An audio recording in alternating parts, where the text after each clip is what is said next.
The battle for the mind of North America will be fought in the video arena. The television screen is the retina of the mind's eye. Therefore, the television screen is part of the physical structure of the brain.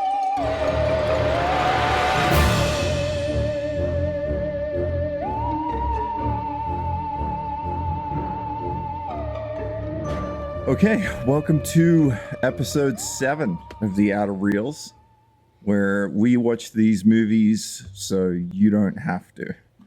And how? Jason's here with me as always. Episode 7. We are now in the top 10% of all podcasters ever, clearly. By statistics. And I don't believe anybody is listening. So.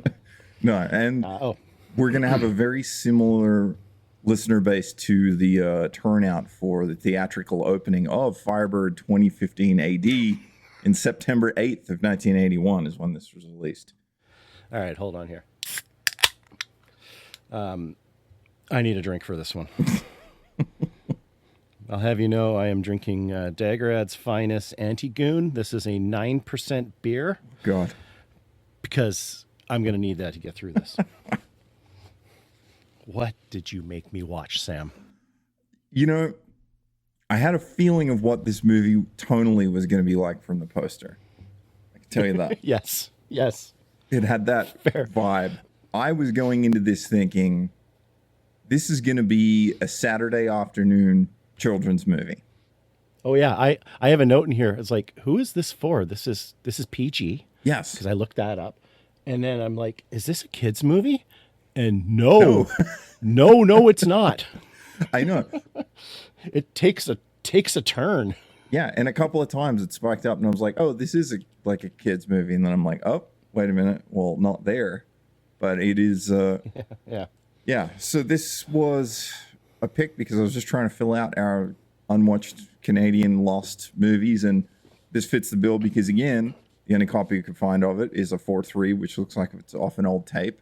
So nobody's spending the money to archive or restore this or anything. So this is ultimately going to be the only copy of this movie that ever exists moving forward. These forgotten movies that are dying off in this weird, what do you call it, purgatory of lower res media. Yeah, in a way, I mean, because VHS was such a boom for home entertainment that all this stuff found a life it wouldn't have otherwise. But no one's ever bothered making, basically cleaned up HD versions of it, or let alone 4K. So, yeah, and I found it was on Tubi, it was on YouTube, but of course, all the same, horrible quality and everything. It's just, it's that one file that's out there now. That's right, and I should say I did watch this on Tubi as well. So, man, I miss the old Tubi logo. I'm already Tubi got me because it made me nostalgic for the movies that's on it, and now I'm already nostalgic for its logo. They'll bring it back at some point. So enter director David M. Robertson. Have you heard of him and do you know anything about this guy before or after this? No. I looked him up, but that was a week ago, and I don't remember squat.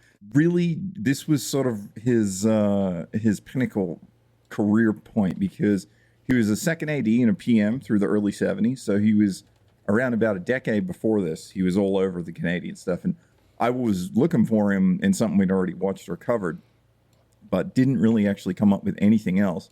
So he went on to direct Firebird 2015 AD in 81, and then back to first AD and PMs through a bunch of movies through the late 80s. And then his biggest credit was he showed up in 1993 as a second unit assistant director, ended up being a line producer on a show in 1993 called The Myth of the Male Orgasm. That sounds vaguely familiar. So it's entirely possible it's Canadian as well. So this kind of somehow was his big shot. This was his breakout film. Fortunately for him. And many others, he didn't make it. So I think we're getting a little ahead of ourselves. We should probably talk about what the movie's about. It bookends nicely with The Last Chase because they have a very similar basic premise. Yes, and I got some interesting tie-ins about that we can talk about later. but I also found some similarities to that very much. And it's the same year too. So it's kind of, you know, there's a lot of that fallout of the oil crisis, I think, you know, 76 and then taking 3-4 years for a movie to come into production, you know, and actually get made. We've got a Volcano Dante's Peak situation. Yeah, that's right. We could go into a whole conversation on which one's better, but that's for another episode. If you're saying between this and The Last Chase? The Last Chase. Oh, 100%. Oh, okay. Yeah, no, completely. So you're on your way to work and you decide to step into a random building and you decide, okay, I'm going to take this elevator, and you hop in there and you get in the elevator and John McTiernan's standing there and he's like, John McTiernan. And he's like, hey, Jason, he goes, do you have any movie ideas for me? And then he hits the closed door. How do you pitch him Firebird 2015 AD? All right. So, John, have you seen The Last Chase? It's like, Start. Yeah. All right. Make it worse, make it weird, and throw some random rape scenes in, and there you go. Ordered in the room, greenlit before the second floor. I had to restart the movie like 4 times during the opening theme song because I was half paying attention to it, and suddenly I realized, oh crap, this is giving me all the backstory.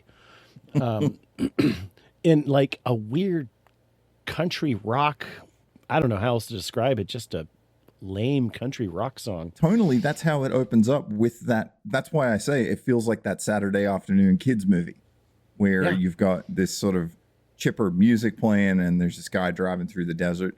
But again, your pitch to McTiernan is pretty valid because there's no real act breakdown in this movie. Nothing really changes, and there's no stakes that become or are resolved. There's not much of a story, and the story you think that's going to happen, which is the senator who has to get to a meeting, like was he a Texas senator? I think he's got to get to Washington, and you think people are trying to stop him from getting there because basically Texas wants to bring back gasoline, but that goes nowhere. It just doesn't kind of happen. Yeah, it's kind of the setup is that there's 2 groups of people in the movie. There's a larger government at play here, but we don't really see anything yet. There's the DVC, which are these strangely dressed soldiers. They kind of look like they could be... Megaforce. Yes. Exactly. Another great Hal Needham film. Which ironically, Megaforce came out a year later. I was going to say, yeah. Man, I never forget the advertisements for Megaforce. They used to be on the back of the Marvel comics, and it would be that 1-pager, and it would say, "Are you man enough?"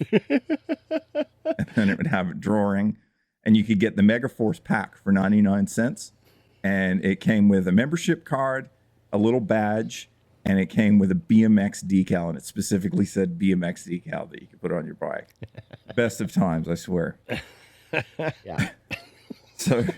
So the DVC, who look exactly like the Megaforce crew, which are just tan jumpsuits and leather shoulder pads. Yeah, their motorcycles are nowhere near as cool, but they are able to strap rifles onto them quite nicely. So the DVC and your Department of Vehicle Control, and then there's what's left over, this group called the Burners that everybody refers to. And they're not as organized or this sort of big...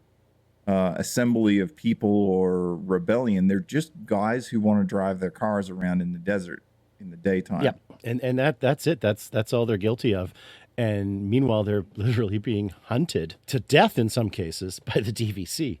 They're not intentionally killing him because I guess it's just the one guy who gets a little overzealous by some serious cultural appropriation going on. Too much peyote. Well, he's a very white guy. I mean, I know the actor. He's a Canadian actor who's Alex Dykem, yeah. So he's Ukrainian.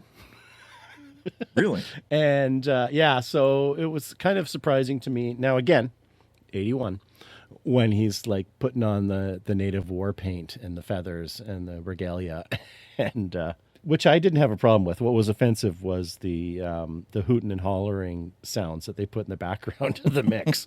Over top of it was like, okay. That surprised me, that whole character. But to get to that character, we basically have the opening scene back to your jingle that was written for this movie, your soft country jingle that is all about the DVC. Singing about all the problems in the movie. And did you notice one of the shots that's overlaid while the music's playing to establish the movie are gas pumps with padlocks on them? Oh, just like the last chase. Yeah, there's a couple shots in there as these slow dissolves of gas pumps with padlocks on them, and straight away I'm just like, "This, here we go. We're into hell again."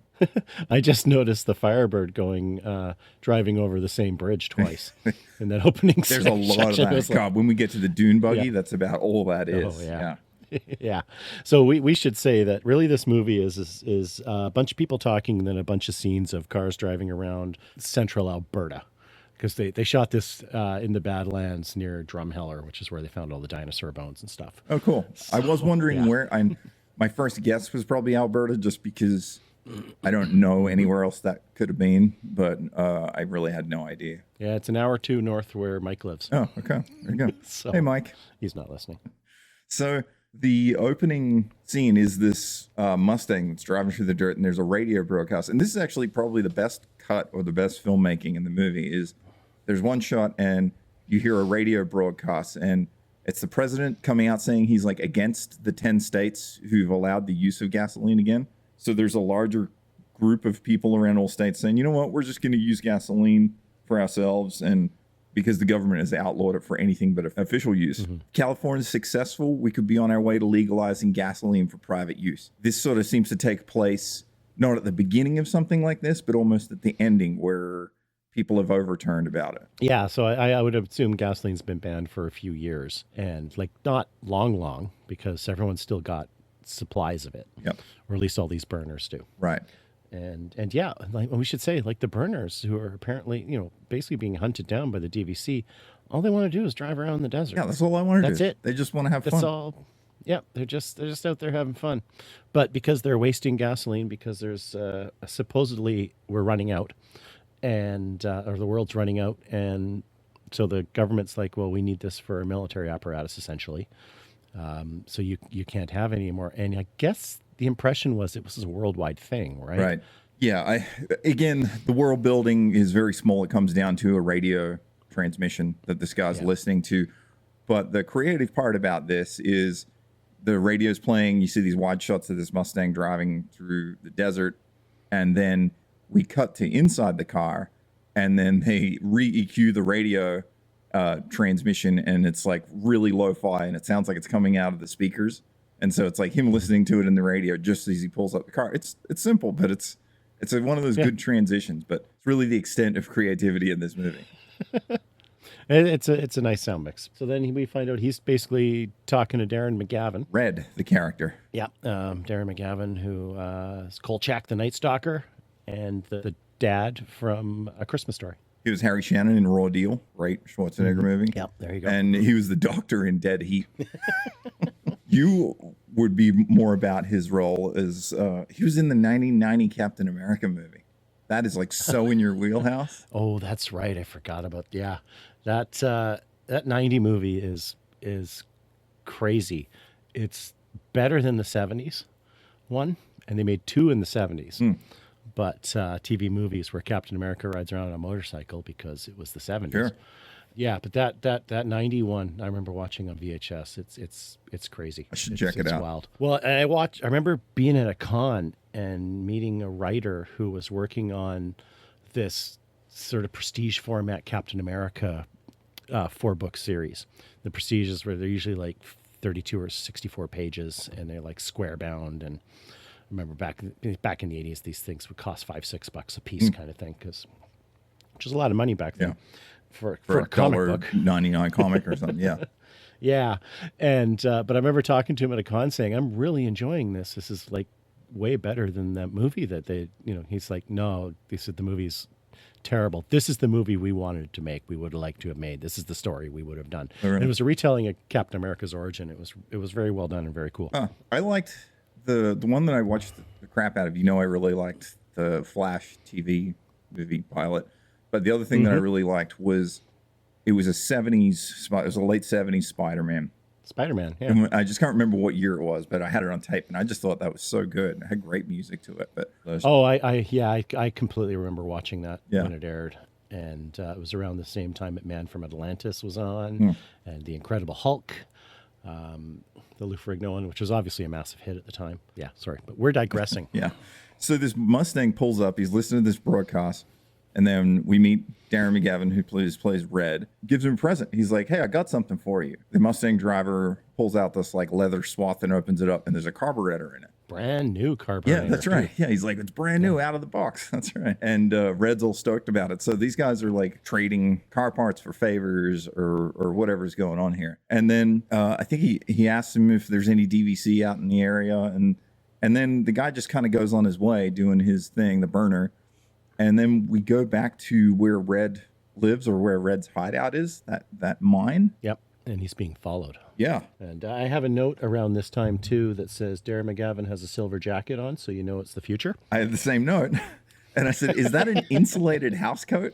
Is that space silver puffy house coat? Yep. But I kind of like it. It looks like it's like a cross between a blazer and a house coat, but it looks like the things you get frozen meat shipped in now. Like it's the insulated space puffer material. It looks great. It actually looks cool. Yeah. I was like, that's a cool coat. Don't know why he has it or whatever. I think it's the only thing to be like, hey, it's the future of 2015. We don't have those now, 10 years after this. My next note is he's got a gas pump attached to an oil well. And I was like, that's not how that works. But but I realized that's just where his stash is. And yeah, they don't really go into whether he's like actually got a refinery down there or anything else. Yeah. And so Red walks down into this hideout, which is actually really awesome in this old mine. And he has a little machine shop down there. It's impossible to see because the quality of this movie is so crushed at this point. But I just know that set looked really cool at the time. And he's got all of his tools and his oil cans and stuff. And he's got this person following him along who just then pops up inside his workshop. And there's less of a surprise than you expect. Because Darren knows who he is and knew he was there. Who is Red. Cam, played by Robert Wisden, who is Red's son in this. I should say that Red kicks him in the ass. And he falls over in the silliest way. I've got a note, lull that kick. He basically kicks him in the nuts, but you know, that kind of kick where you do where like a sack you, tap. You get, yeah, exactly. It's coming in the backside. And you're not really hitting him in the nuts. Somehow it disables him and he falls like a plank of wood. Yes. And you find out it's his kid. It's like, that's parental love. Yeah. That's 70s love anyway. Yeah, so this is played by Robert Wisden. And did you know him from anything? I did not recognize him at the time, but seeing an older picture of him, I totally do. Yeah, he was in a few things. So, nothing really stand out or memorable. I had to sort of dig to be like, who is this kid? But I think the coolest, most important role he had, he was the actor that played in the Three Men and Rosemary's Baby scene in the John Ritter Stay Tuned movie. Nice. Which I love that movie. It's a great movie. I miss John Ritter. Oh, he's great. He did a bit in SG-1 Stargate Children of the Gods Final Cut, which was a straight-to-video release. Based off that name, no wonder it was a straight-to-video. But I'd never heard of that as far as the world of SG-1. I'm looking at him. He had a recurring role. Did a couple episodes of Cold Squad, which was a classic Vancouver crime procedural that got ripped off by CBS a couple of years later as Cold Case. Yeah, I've not heard of that. No, my wife was a big fan of Cold Squad. So when I was working in post, we'd have to make VHS copies of the final episodes. And we'd always rent a couple extras in case, because we'd be running 50, 60 at a time. Pilfering the stock. And I would bring home one of the spares so my wife could watch the show. Damn. No wonder she married you. You were the... Yeah. There's no PVRs back then. So yeah, sure. Yeah, and then so this is the beginning of Cam's sort of discussion, and he discovers that his dad is hoarding all this stuff. He's got this cool workshop down in a mine and this old Trans Am.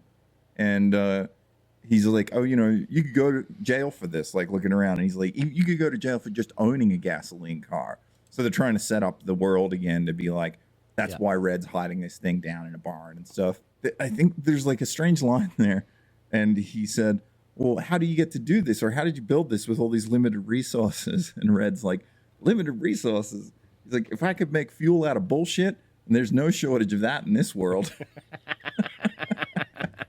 which is great. I thought that was a really good Yep. line. And then there's a lot of conversation about like getting busted as a burner. I guess it would be considered like a felony or something. Like once you get listed as a burner, then you're, because he seems like he's like a well-to-do kind of guy, and he just comes out here and hot rods around now and again. He's not really doing anything per se illegal. But I should say that, this is where we first get a good look at the Firebird as well. That is the Firebird of 2015 AD. It is a beautiful car.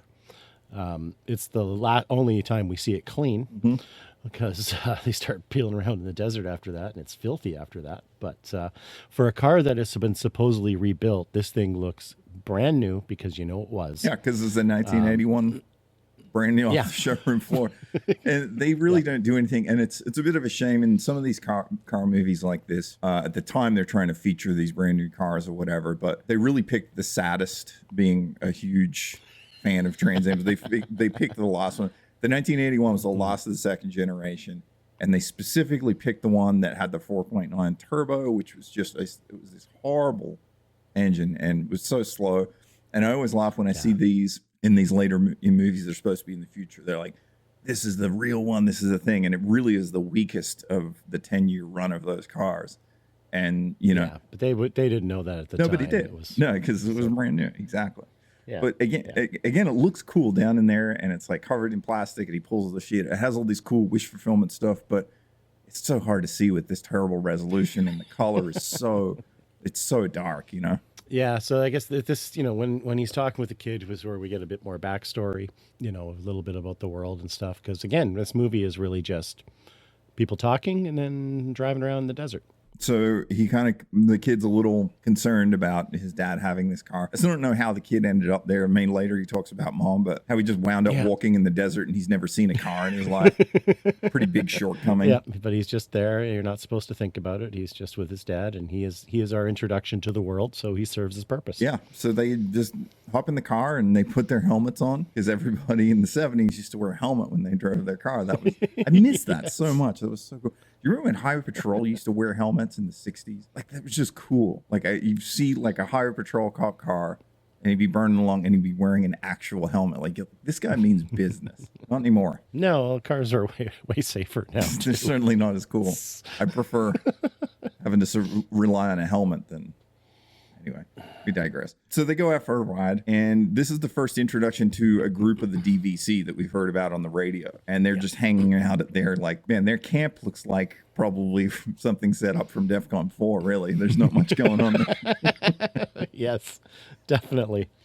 And all I can think of is, like, these guys are like government employees and they're on the clock 24/7. Like, how does that work? Yeah, I don't understand it. And then, of course, they're not supposed to use gasoline for anything but official use, and these guys are just out riding around dirt bikes. But they are. They're hunting burners. Yeah, they're burning fuel, hunting burners. I think one of them actually says, like, "Yeah, I want to go bust a burner." Like, it's like a line for the. So I think this is where we get our introduction to Alex. What's his name? Dolan, who is, I guess, likes to think of himself as a Native American, channeling the warrior spirit. Because he's up on the ridge. He's got his rifle, but he's stripped down to a loincloth, and he's got war paint on his face, and they're hunting the burner dude in the Mustang. Yeah, I didn't know what to think of this scene. He just climbs up on a rock and starts pulling on his clothes. It reminds me of Billy from Predator, when he lets everybody go and he just like takes off his gear and he's like, I'm going to fight the Predator, and he's like starts cutting himself with the knife. This guy just like tears all his clothes off, puts some war paint on. And then does he like start eating some peyote or something? Like, he just starts chomping on something. And I'm like, yeah, you get some backstory that I guess he was captured and tortured by somebody at some point. But it's just little bits and pieces of this. And you find out the rest of the DVC guys don't like him, but he goes way back with McVeigh, who's the leader of the group. Yeah, and I think this is a whole setup to be kind of a spin on, because now they're trying to hunt down this Mustang.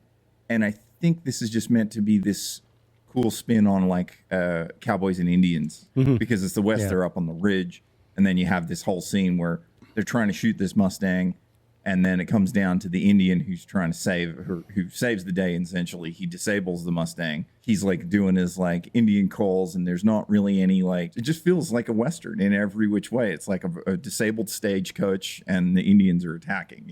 Yeah. That's my only feel is why he exists in this movie, to have this moment of like, wouldn't it be cool if it was cowboys and Indians, but they had cars instead, which actually sounds great, but it's not that. And then, of course, he kills him.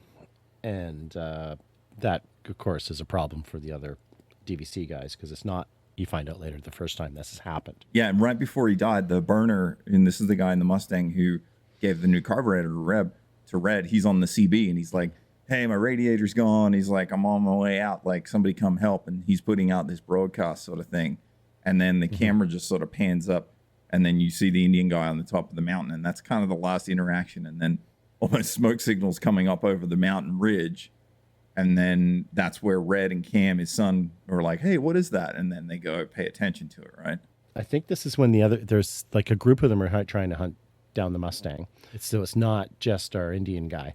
Oh, it's when they're shooting at it from like 2 feet away. Yeah, I think isn't it the girl? The girl says, I told you I can't miss. And then everyone proceeds to miss. Yeah. It's like an A-team shootout. And it is. And it's so, he's just driving, and he's driving so slow. And they're so close to him. And I wasn't sure what was happening. I was just like, maybe there's some superpower this car has where it's deflecting bullets, but it was none of that. Like, they're just genuinely that poor of a shot. Yes. It's just crazy. Empire Vash level of shootout. Yeah. So anyway, it burns up. We see Red sees it, and he's like, I think a burner got burned. That's right. Not knowing it's his buddy. Then I can't remember what happens if Red goes straight to, does Red go to that, or he goes up and meets his other buddy first? No, that's when he meets his other buddy, and that's because he's got his son with him. They're talking for a while, because that's what happens in this movie. Is they just sit around and talk for a while, and that's when the kid's like, hey, what's that noise? And Red's like, it sounds like another burner. And that's when Jill comes flying in her dune buggy. Introducing Jill, but you really need to introduce the guy in the CUDA. Right, who's her dad. Whose character's name, Indy, played by none other than George Touliatos. Okay. And he means, man, he needs no introduction. He was Hawkins in The Last Chase. Oh, of course he was. That's right. Isn't that incredible? Yeah. I mean, yeah. I didn't clock him. And now that I'm looking at his picture, I'm like, oh yeah, of course.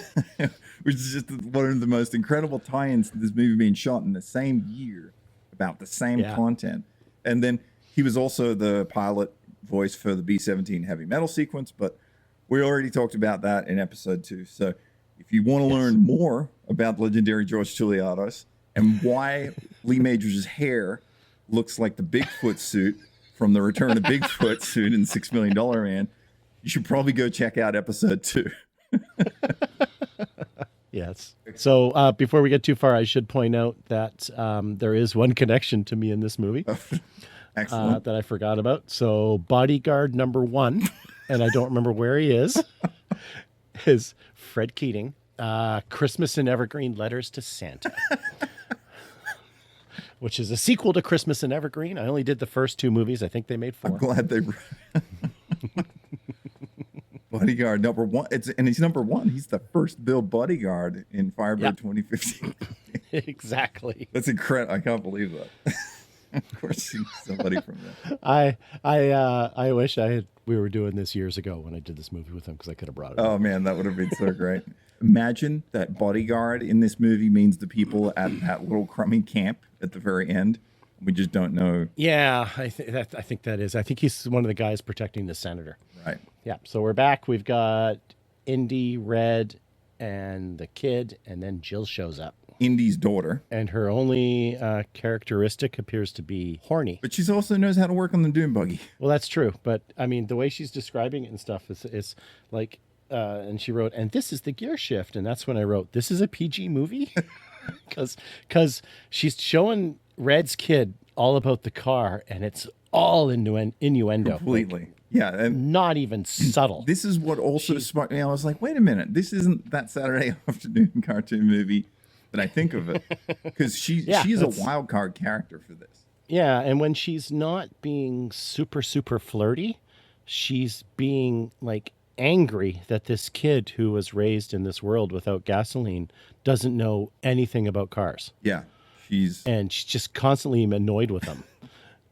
We should say that she's played by Mary Beth Rubens, Nothing. I couldn't find anything other than she was in an Outer Limits episode from 1996, the re-release. She was in Prom Night as well. Oh, I never saw it.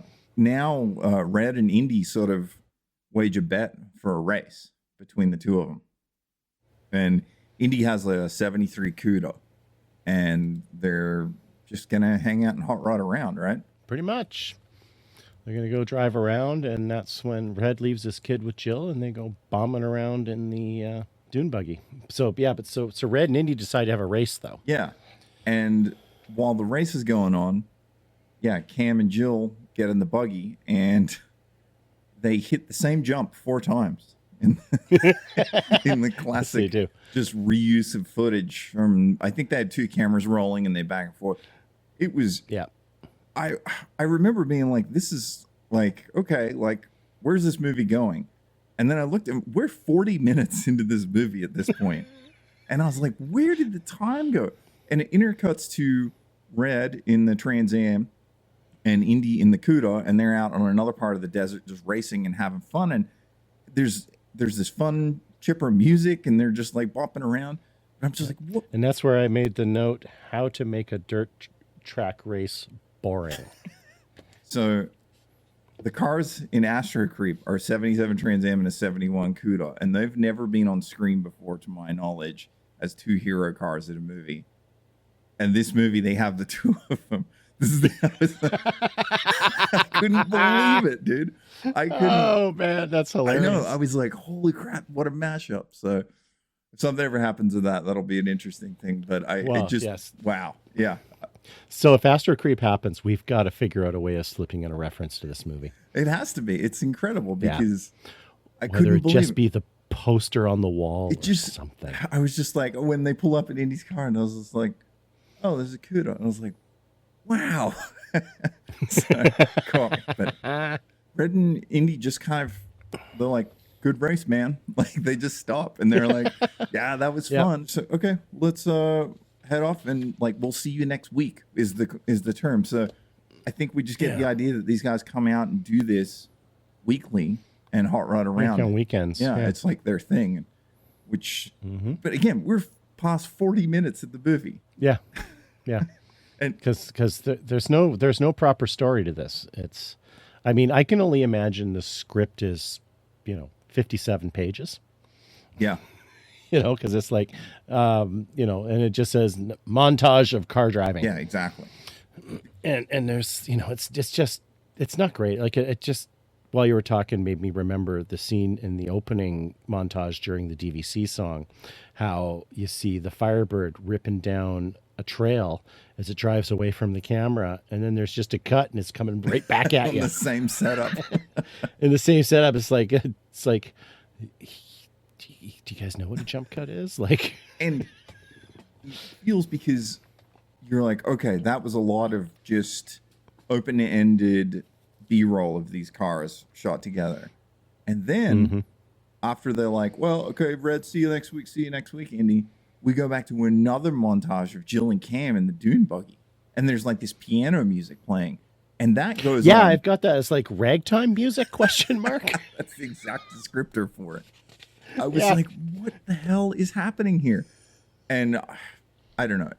I wasn't sure what this was happening. And then again, that sequence ended, and it's like, this movie's 50 minutes in. This is where we get the Firebird Freedom song or whatever, which I don't know if you noticed, but it's one of the first times I've seen a movie where they give a head credit. Oh, and the title card? Yeah, he's got a title card. Billy Ledster gets a head credit for his 2 songs. Yeah. And then I tried looking him up afterwards, and he's not a composer, he's not a singer, he's not anybody like famous that I can tell. Like, where did these songs come from? Who is he? Like, is this the only thing he ever did? I couldn't find anything else. I tried to look him up, hoping to find a connection between his band and the Empire of Ash band. The Gore Avenue Music Project.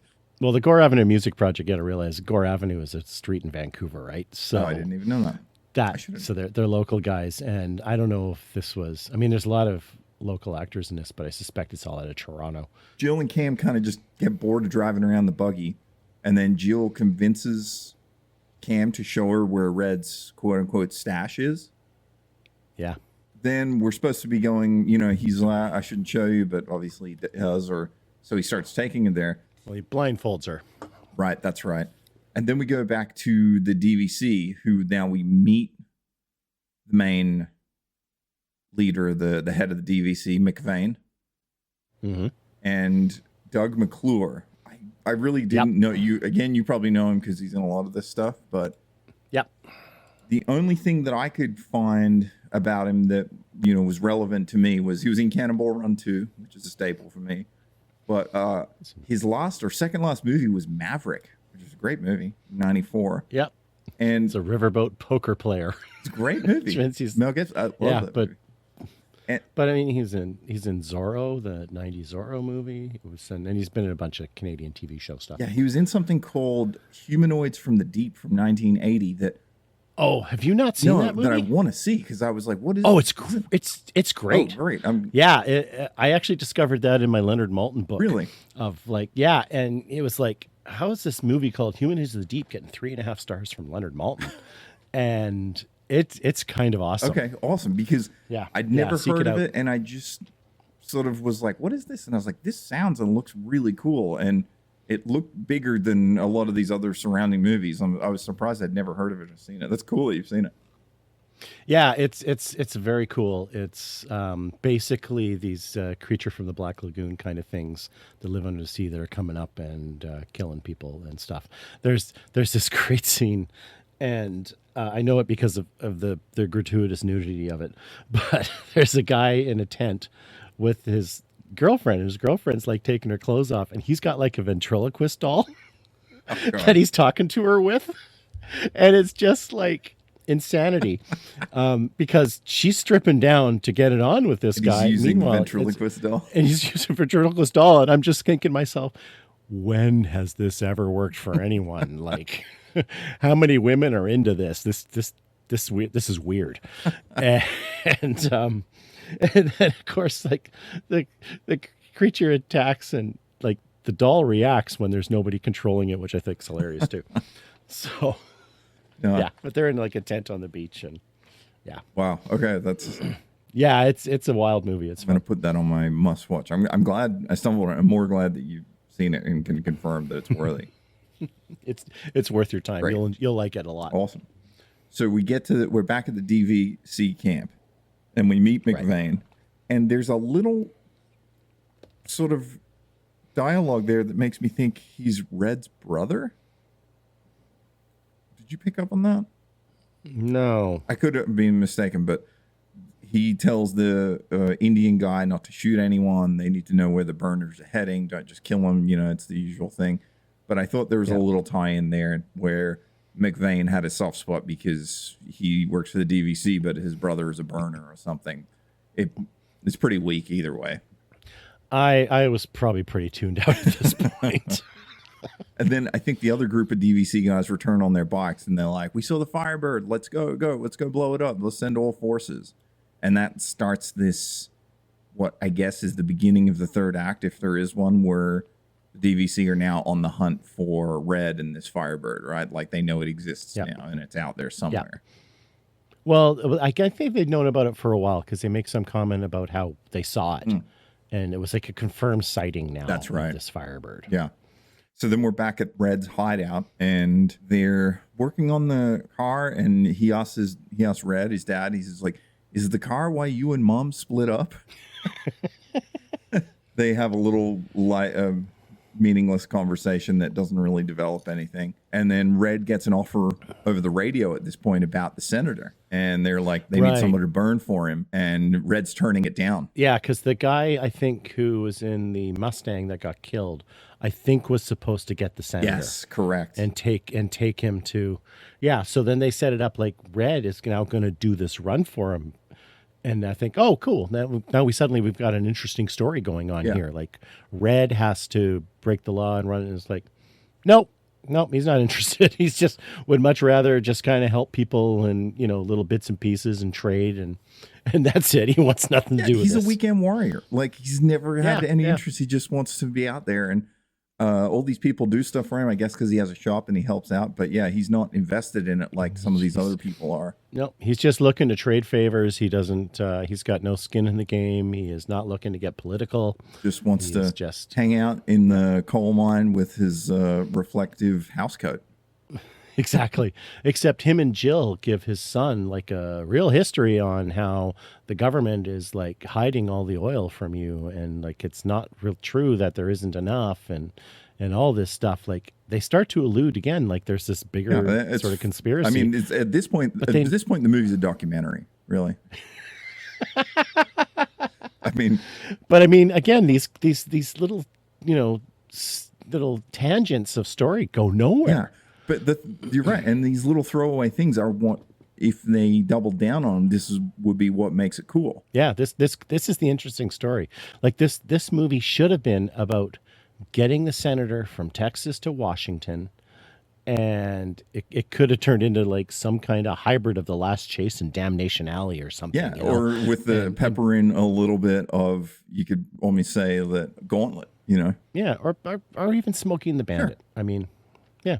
Yeah. But it should have been a road trip movie, and it should have been an action kind of exciting, fun thing. Yeah, but here we are with none of that. No. An hour into this movie, mind you, by this point, over an hour TRT, and we're... Again, it's scenes of people talking and then montages of driving around. Yeah, and then Jill and Cam take off, and this is the barn scene. They arrive. Yeah, so she takes him to a barn, and then she's like, "You want to come up?" She takes him up to the hayloft. Before that, there's a 4-minute sequence of them driving the buggy to the barn. Oh, this is where he learns how to drive, yes, right? She teaches him how to drive.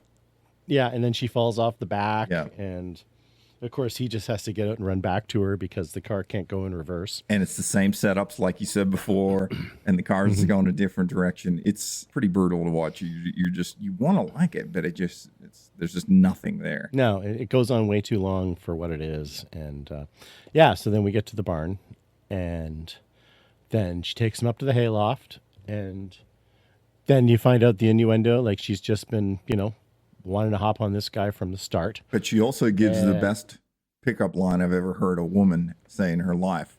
When she climbs up to the hayloft, and she's like, "Come on up here." And he's like hesitant. And she says, "I've got some treats, some cookies, some hot dogs, and some beer." It's like, get me up that damn ladder, woman. It's like it's the perfect man picnic basket. And boobs. You see for the interlacing destroys this shot, I will say, from the transfer of the tape.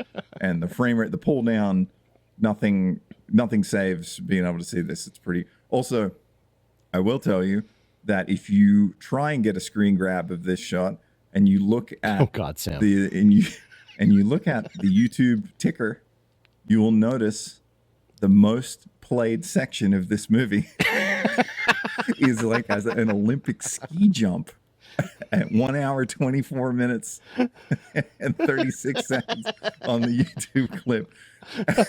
Oh man, there are a lot of 14-year-old boys trying real hard. Yeah, somebody out there still. I mean, I don't know who's watching this movie, but every single person who watched it, to see that metric of it piling up on the thing. So this is where I said it's PG, right? But of course, in the 70s and 80s, you could still show boobs and be PG. Sure. I think you could even drop a single F-bomb back then, and still be PG. So, but then like the scene goes on, the sex scene goes on way too long. Just like the buggy scene, just like everything else. Like everything else, it just goes on way too long because it's obvious that they're having a hard time trying to. They're trying their best now just to pad the runtime. No, you're right. This is a 40-50 page script, and this is a half an hour long movie. Yeah. It's all it should be. It should have been a short. So they're padding the snot out of it, but then again, this is where it's a PG movie and it takes a dark turn because they're done and they're chatting and everything's like nice and hunky dory, and then they glance over and one of the DVC guys is coming in. He's snuck up to the hayloft and he's coming in like the creepiest weirdo you've ever seen in your life. That camera shot is a great. The setup I think of is in Hellraiser, where Uncle Frank is crawling across the floor in the room. It's the same wide lens POV, and I was like, damn, but how did they just appear there and nobody heard him? Like, you turn around but like you said, it's a PG movie, and then there's this like straight cut, and you're like, whoa, where did these guys come from? And that's when they hit Red's kid and knock him out of the barn, Out of the hayloft. like it looks like top. so it looks like they've straight up murdered him so that he can rape this And woman. he's on the ground, like his skull is bleeding right in front of the camera. You're like, Yeah. oh, he's dead. I was like, okay, Yeah, he's dead. exactly. That's the first thing I thought. Oh, they killed him. And now they're raping his girlfriend. And I was just like, this movie has been all bubbly Pianos and fun and dune buggies. and ragtime music. And suddenly we're looking at this. And I was just like, what the hell is going on? And then they just take her hostage, and we go back to Red's hideout, and he's listening to the radio, and Indy shows up. Well, and ironically, Red's worried about his missing son, and India is not at all concerned about his missing No, daughter. she's got a dune buggy. She's fine. Yeah. she can look after herself. She's been eyeing this kid like a ton, but who cares? Who cares what they're up to? There's like intercut, like, because it's Red and Indy, and they're back in the hideout, and then we're back at the DVC camp, and then the Indian guy is now interrogating Jill, and he's trying to find out where the Firebirds are, because like this is their ticket now. They're like, she knows where it is because Cam, like a dunk sauce, has showed her where it is, so now she's valuable. This is where I've got the note: in a time when Indians were bad. And that's when the sound effects start up again with the native sounds and the hi-yas and. But his acting too, like he's acting like he's on something, like he's meant to be just like smoking something, or he's like crazed as well. He's a decent actor. I mean, he's been in tons of stuff. You would recognize him from all sorts of other things, but this character is just so offensive. To me, he just looks like every Indian in a Cowboys and Indian movie. No, I know, but it's just the fact that he's super white. Like I said, he's Ukrainian. His heritage is Ukrainian. He's Canadian, but he's a Ukrainian heritage. It couldn't be further from the reservation. Exactly. Now, granted, this is like the 70s, early 80s, and everything back then was, but still. You know who they should have used? They should have used the Indian guy with the gun from The Last Chase. Yeah, they're in Alberta. Well, they could have made it in Frank's car. This is where they're hanging out in the garage. And again, I love this set. I love the idea of a full shop setup down in a mine. I think it's cool. I couldn't enjoy it because it's just so crushed visually. Like, it's so hard to make out anything and see it. This is a pretty low res. It'd be nice to see a film version of this. My guess is it's shot on 16, not 35, but still. I did read it was shot on 35. Yeah. Really? Said it in IMDb Pro. But yeah, it would be nice to see a high-res version, because I feel like that's where the money and time was spent down there. And it's cool, but we don't get any payoff from it. Well, you never really get a good wide shot of it either. No, it's just kind of pretty tight. there. Yeah. I mean, most likely it's actually a set, and they only built 2 corners or something, so you never... Exactly. But we can't tell because you can't see it. Red and Indy make kind of a plan, and they start working on the CUDA, and they start building something on the front of it, which you don't really know. It just looks like a big like push bar or something, but you don't really see what it is. It's kangaroo catcher. Yeah, rhubarb. And this is probably the most clever thing in the movie, actually, because I didn't know what it was in that moment. And I was like, okay, they're armoring up the car or whatever. It's just something, but they buzz over it pretty quickly. That's sort of the end of it. And they're working away. And I think he says, like, the plan is just simply is like, we'll just go get Jill. There's not like, oh, we've got to go here. We got to do this. And I think Indy just says, what's the plan? He's like, we'll just go get Jill, And Indy should have the plan because it's his daughter. Well, and this is the thing. And I just remember we jumped ahead a bit because we forgot when Dolan is interrogating Jill, he decides to try and rape her. That's right. He It's does. just like, yeah. And that's when the girl DVC member comes in and That's right. and stops him. Barbara Williams. She threatens to shoot him, and that's when McVeigh comes in. So it's just like, again, like 2 rape scenes in this movie that is all happy-go-lucky.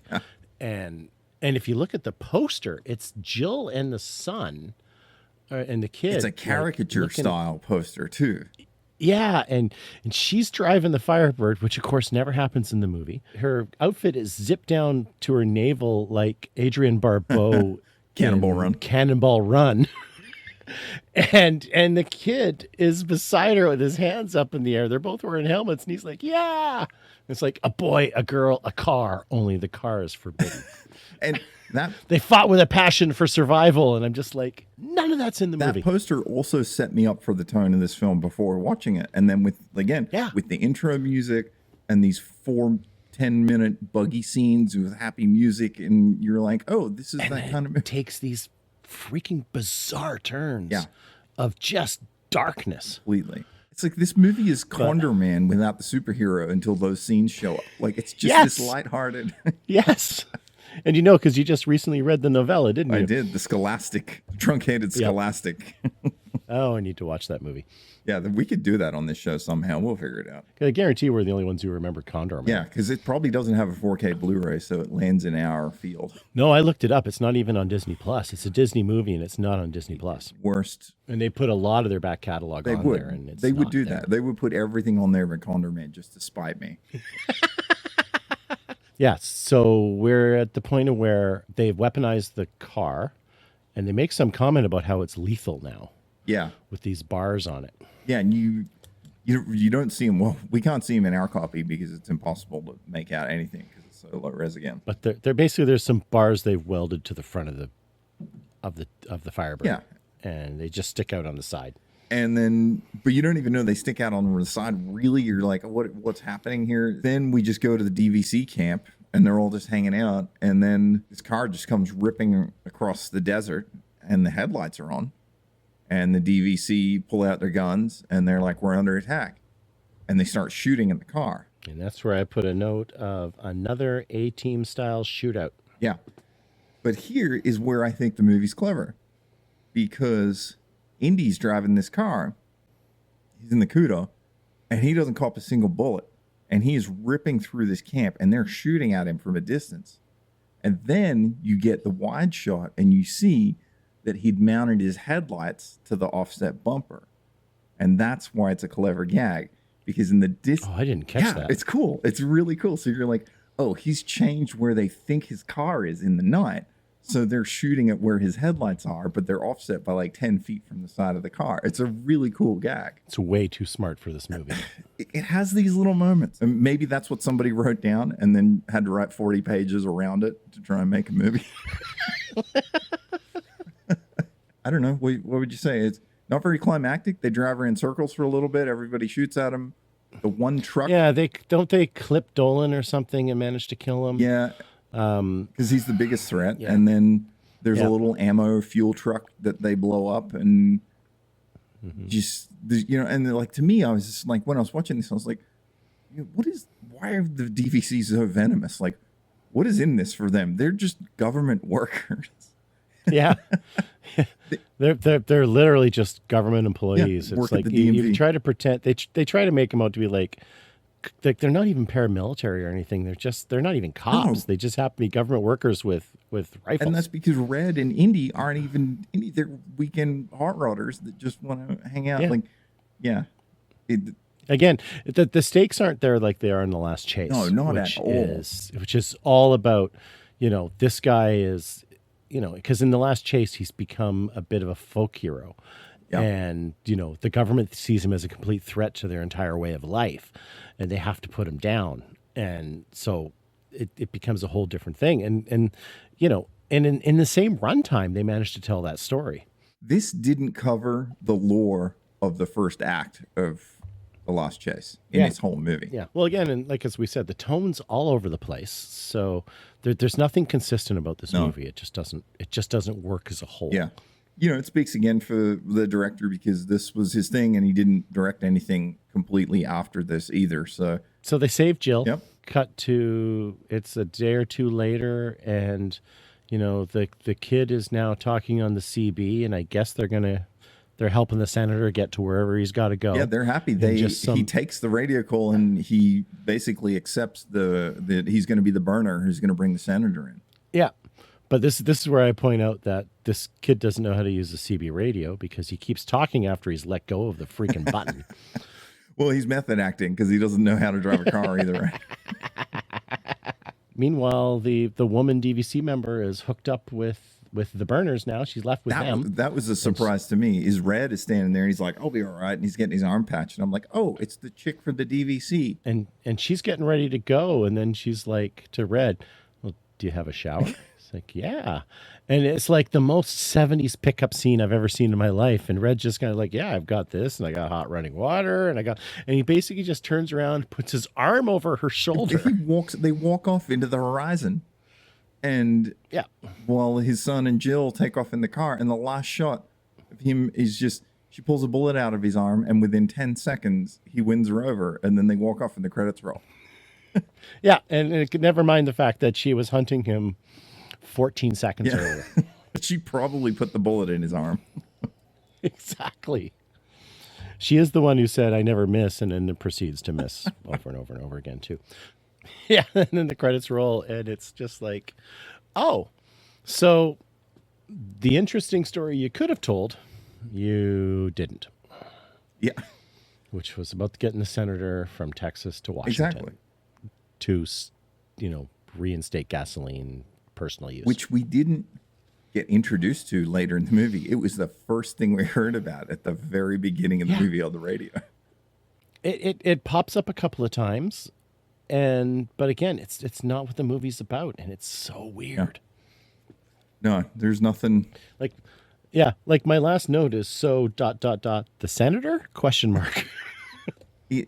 I won't say it's obscure or just hard out as Empire of Ash 3, but it doesn't really do much.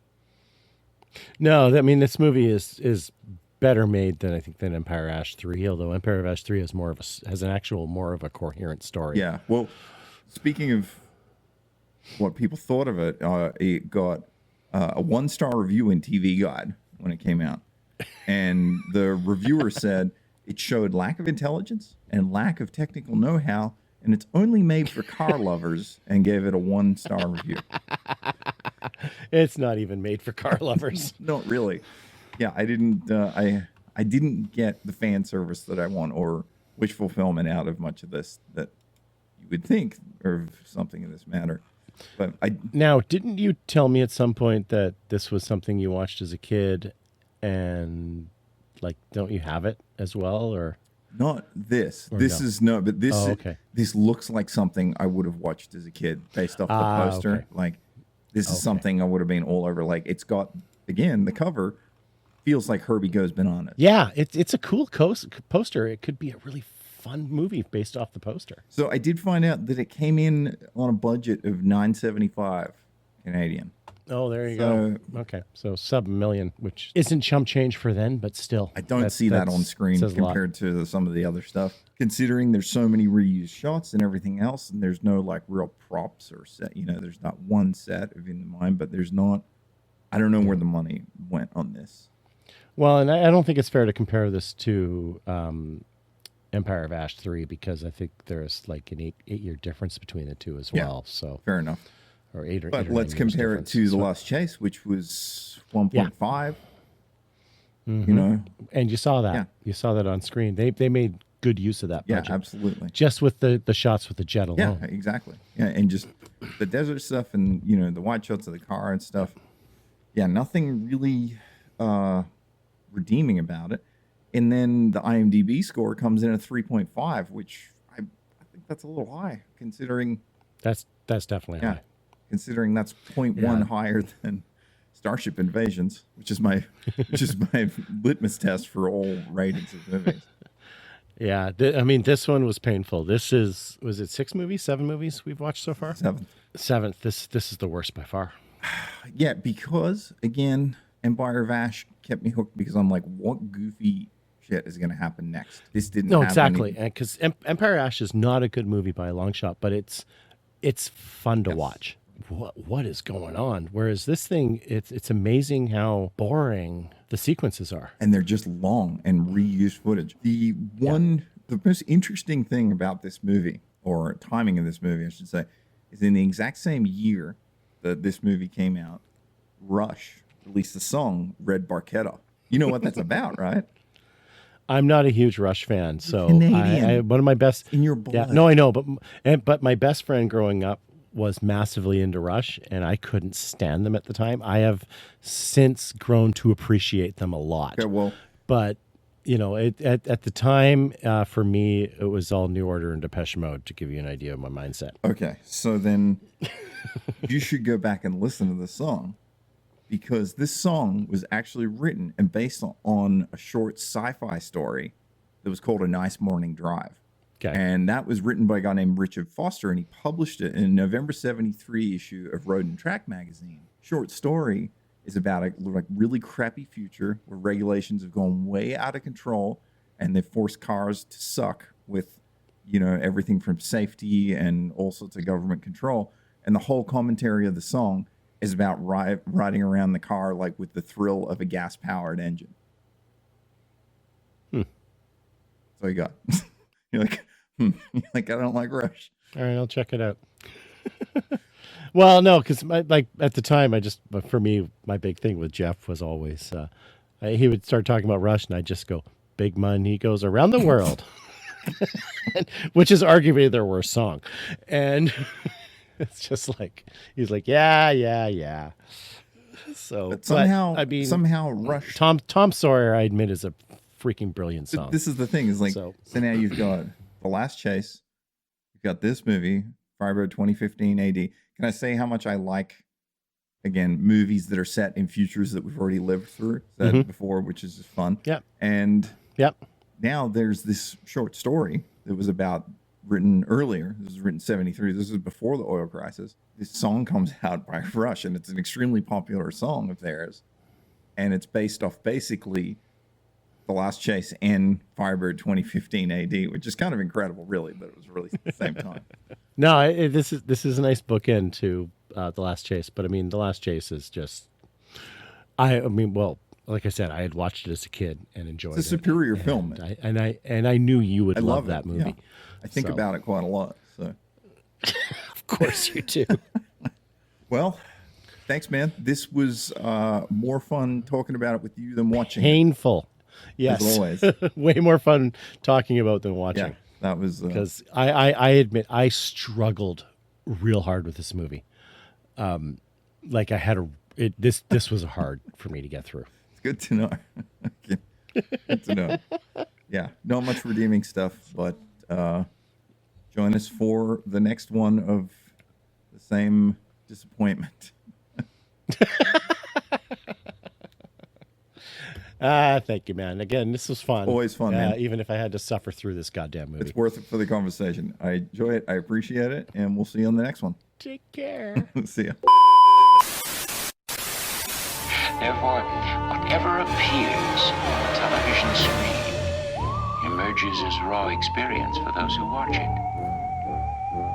Therefore, television is reality, and reality is less than television.